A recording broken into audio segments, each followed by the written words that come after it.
كلنا سمعنا قبل كده جملة اللي إيده في المية مش زي اللي إيده في النار. الحقيقة بقى أنا شايف إن الجملة دي صح، إنه الشخص اللي بتبقى إيده في المية ما جربش التجارب اللي الشخص التاني مر بيها، بيبقى صعب إن هو يحس بيه 100%. يمكن يتعاطف معاه شوية في الأول، يمكن يقوله كلمتين تريحه، بس مش بيحس بيه.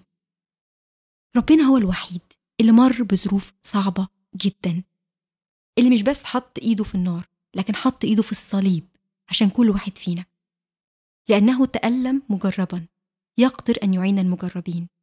ما تتسندش على الناس، ما تفتكرش إن الناس هي اللي هتحس بيك وتقويك.